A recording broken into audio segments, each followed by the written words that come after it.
Exiled outcast, cursed fox, a lord's honor on the line. 47 Ronin begins where loyalty meets sorcery, and one choice rewrites fate. They say he crawled out of the forest like a bad omen, mud-caked, sharp-eyed, and quick as a blade. That boy was Kai. Rumors called him demon-raised. Lord Asano called him something else, worth saving. The Lord brought Kai into Akko, against every whisper and rule, and gave him a roof among the samurai he would never be allowed to join. Years rolled forward. The boy hardened into a man who learned by watching how a sword breathes, how a horse listens, how a lie hides in quiet eyes. He kept to shadows, trained at the edges, and spoke softly when spoken to. Only with Mika, Asano's daughter, did the mask slip. Their glances were short, their words careful, and their feelings unmistakable. They knew the line they dared not cross. Morning light filters through mist and banners as Lord Asano's hunt gathers on horseback. The men ride proudly, armored, their flags bright against the autumn woods. At the edge of the column trails Kai, silent as always, eyes darting between trees. Instead of the prey ahead, he has learned to read the forest, shifts of wind,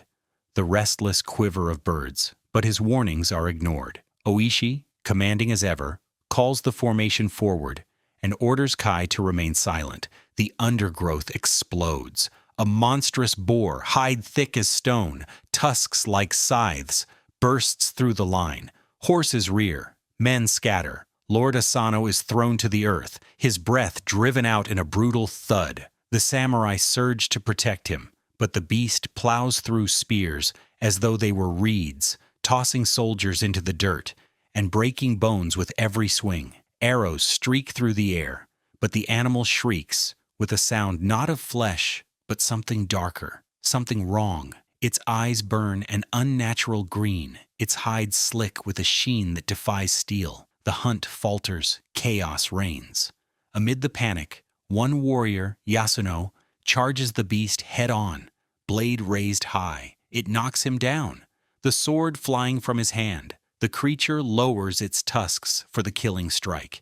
Kai is already moving. He dives for the discarded blade, rolls under the charging monster, and drives the steel upward with all his strength. The weight of the beast impales itself on the weapon, shuddering, bellowing, and finally collapsing in a thunderous crash. The woods fall still. Kai rises, bloodied, the sword in his hands. He offers it back to Yasuno, head bowed. The samurai's pride twists to rage. He refuses the gift and glares at the half-breed who dared to save him. When Asano arrives, he sees the slain beast and the proud Yasuno standing over it. Before all men, he names Yasuno his champion. The cheers ring hollow in Kai's ears, and on the ridge above, a white fox with eyes of two colors watches, unblinking.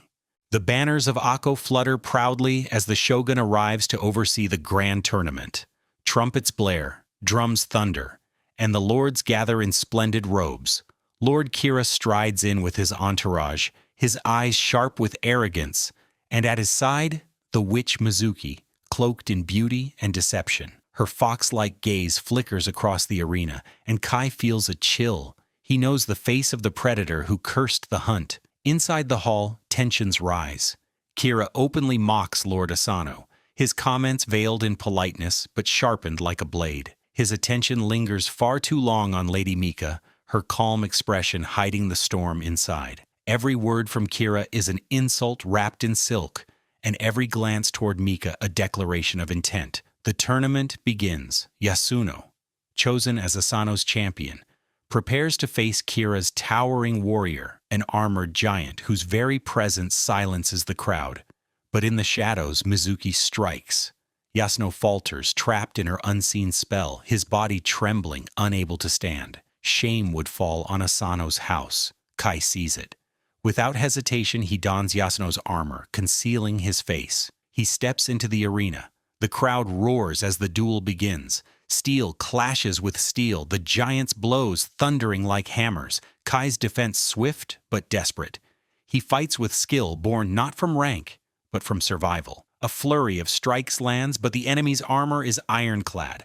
With a final blow, the giant hurls Kai across the sand. His helmet shatters, revealing his face. The arena gasps, a half-breed pretending to be a samurai. The shogun rises, fury burning in his eyes. He orders Kai's death for dishonoring the tournament. Mika rushes forward, shielding him, pleading with her father and the shogun alike. For her sake, Kai's life is spared, but his body is beaten until he collapses in blood and dust. And from the shadows, Mizuki smiles.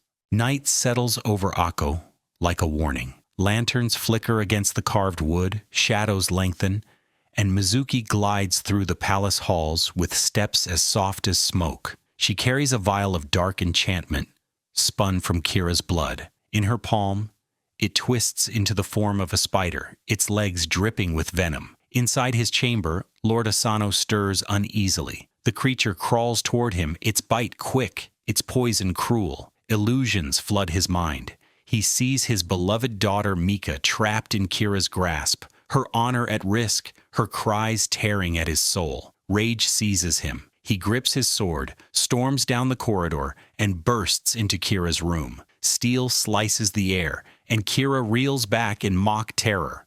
Guards rush in, dragging Asano away before the blade finds its mark. The halls erupt in chaos. At dawn, the shogun delivers his judgment. Attacking a guest under his roof is unforgivable. Yet out of respect, he grants Asano the choice of death by his own hand. In the courtyard, the samurai kneel, their heads bowed. Mika's tears shimmer in the firelight as her father kneels before them. With calm dignity, Asano commits seppuku, reclaiming honor even as life slips from him. His family cries out. His retainers pound their fists into the earth, powerless. The shogun's decree follows like a hammer blow. Mika will marry Lord Kira, binding the two houses in uneasy peace. She is given a year to mourn, but no escape from her fate. The shogun strips Asano's men of rank and name, declaring them Ronin, forbidden from revenge. Chains drag Oishi into the dungeon, where he is beaten and thrown into darkness. Kai is taken as well, shackled and sold, forced into servitude. Honor is shattered and Akko is left in ashes. And Mizuki, veiled in silk, whispers to Kira, all is falling into place. A year passes, and the snow over Akko hides more than footprints. It hides shame. Lord Asano is gone. Mika is a prisoner in Kira's castle, and Oishi has been broken in a dungeon deep beneath the earth. Shackled, beaten, and left to rot, his spirit nearly fades. Yet the flame of vengeance never dies completely. At last, Kira's men drag him from the pit, tossing him into the streets like refuse. His wife and son rush to gather him up, and for days he is little more than a ghost in his own home. But when he learns Mika's wedding is near, his silence cracks. The shogun's decree forbids revenge, yet his heart knows no other path. Oishi summons what remains of his strength and seeks his old comrade, Kai. Rumor whispers of a half-breed slave forced into blood sport for the amusement of foreign traders.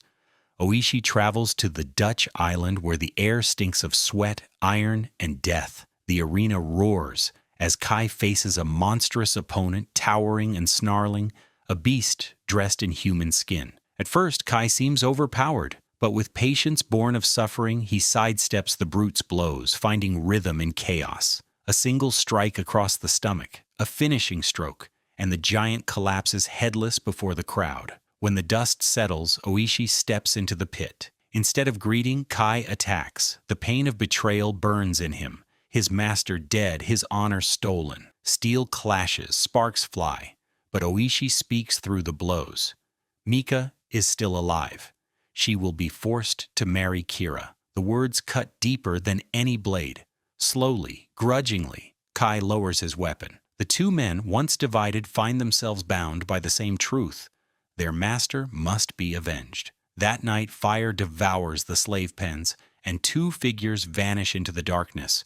Warriors reborn, walking the first steps toward destiny. The Ronin are scattered, their swords taken, their honor stolen. Yet Oishi and Kai ride through the night, gathering what remains of their brothers. Slowly, 36 warriors answer the call. Each man has lost everything: home, title, family, and each knows there is only one path left: vengeance. But vengeance requires steel. Kira has stripped the province bare of weapons. No armory will sell to outlaws. So Kai offers a choice: follow him into the Sea of Trees, the haunted domain of the Tengu. Few men return from that forest alive. By dawn, the Ronin stand before a colossal Buddha, its stone face weathered by centuries. Kai orders the others to wait. Only Oishi may follow him inside. They descend into a cavern lit by ghostly fire, where monks kneel in eerie silence. Then shadows move, demons cloaked in shifting flesh. A figure steps forward, neither man nor beast, greeting Kai like a wayward child. It mocks him. Why fight for those who despised you, called you half-breed, and treated you as less than human? The demon tempts him with freedom, whispering that Mika will never truly be his. Kai answers without hesitation. If this life denies him love, he will find her in the next. His loyalty cannot be bought. A blade hangs suspended in the air, glimmering like starlight. Both Kai and the demon reach for it. The chamber quakes, winds shrieking, but Kai's hand closes around the hilt. The sword is his. His master bows in silence and vanishes into shadow. Outside, Oishi faces his own trial. Visions of his men being slaughtered claw at his mind, urging him to draw steel.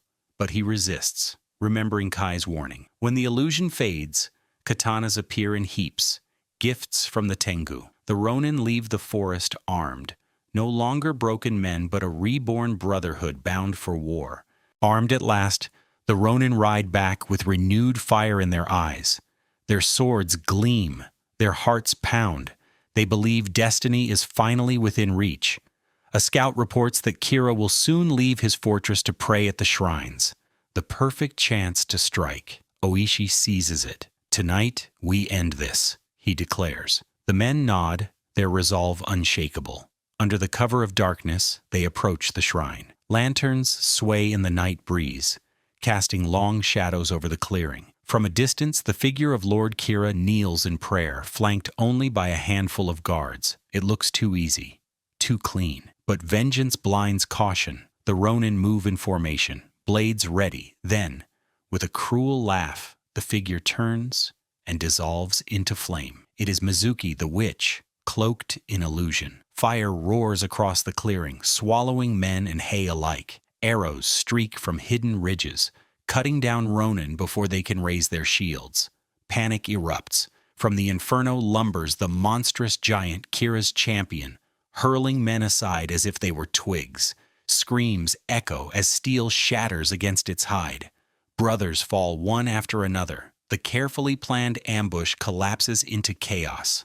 Oishi fights through smoke and fire, rallying what survivors he can, but the truth is brutal. This was no ambush. It was a trap. The witch's magic and Kira's cunning have turned the hunters into prey. With heavy hearts, the Ronin retreat, carrying their wounded into the night. At the farmhouse, silence hangs like a shroud at a funeral. Men stare into the flames, mourning comrades lost. Doubt gnaws at them. We are finished, one whispers. But Kai kneels beside Oishi, his voice steady, unyielding. We still have weapons. We still have honor. And we still have time. A sliver of hope flickers. The fight is not over. The Ronin's failed ambush weighs heavily, but fate hands them one last chance. On the morning of Kira's wedding, Kai spots a troupe of entertainers en route to the castle. Masks, costumes, music. The perfect cover. Oishi agrees. This will be their way inside. Night falls. The castle glitters with lanterns as drums echo in the courtyards. Disguised as dancers and musicians, the Ronin glide past guards, their swords hidden beneath silken robes. Kira, smug and triumphant, sits beside Mika, already envisioning her as his bride. Then steel flashes. Music turns to battle cries. The Ronin throw off their disguises and strike with ruthless precision. Chaos erupts. Arrows whistle. Guards fall in silence. Firelight licks the walls as the assassins carve their path toward vengeance. The giant golem thunders forward, scattering men with each step. But this time, the Ronin are ready. Explosives ignite beneath its feet. tearing the creature apart in a storm of fire and stone. Inside, Oishi storms through Kira's chambers. Walls splinter as blades clash. The fight ends with a single decisive stroke. Oishi drives his late master's dagger through Kira's heart, then severs his head in one clean arc. He lifts it high, proof that justice has been served. Soldiers drop their weapons. The rebellion is over. Meanwhile, Kai faces Mizuki in her monstrous dragon form. The witch lashes out with fire and fury, but Kai, calm and unshaken, wields the Tengus's blade with impossible grace. He splits her flames, cuts through her illusions, and with one final leap, drives his sword through her skull. She crashes down, dissolving back into human form before death claims her. Mika runs to Kai, tears mixing with ash. They embrace, knowing it is the last. At dawn, the Ronin return to Akko to meet their fate. Before the shogun, each man kneels, proud and unbroken. Together, they accept death, not as exiles, but as warriors who restored their master's honor. Their sacrifice becomes legend. The story of 47 men and the half-blood who stood with them, defying destiny itself. 47 Ronin drew praise for its dazzling visuals and epic scope. Variety admired how the film pushed spectacle to new heights, blending myth and legend with bold, striking imagery. Reviewers noted the sheer ambition of staging such massive battle sequences, featuring colorful armor, sweeping sets, and a fusion of Eastern and Western storytelling elements. Keanu Reeves earned recognition for grounding the fantasy with quiet intensity, playing Kai with restraint that let the spectacle breathe. Many critics pointed to the ensemble cast, especially Hiroyuki Sanada and Rinko Kikuchi, as adding authenticity and gravitas to the spectacle. Behind the camera, the production itself was historic. It was one of Universal's most expensive ventures at the time, filmed across Japan and the UK, and on sound stages filled with elaborate sets, thousands of extras, handcrafted costumes, and groundbreaking creature effects were used to bring the myth to life. Even the witch's transformations into a dragon and fox pushed visual effects teams to the edge of what was possible in 2013. In the end, 47 Ronin isn't just the story of revenge, it's a tale of honor, loyalty, and sacrifice told on a grand, mythical stage. Kai and the Ronin stood against impossible odds, not for wealth or power, but for dignity, love, and the memory of their fallen master. The film's strength lies not only in its epic battles and mythical creatures, but also in the human story beneath it. Warriors stripped of rank and home still chose the more challenging path, because duty mattered more than survival. Their sacrifice turned defeat into legend. If this journey moved you, the clash of steel, the loyalty of brothers, and the love strong enough to defy worlds, then make sure you hit that like button. Subscribe for more cinematic stories retold with heart, and share in the comments which moment from 47 Ronin struck you the most. Your support keeps these timeless tales alive.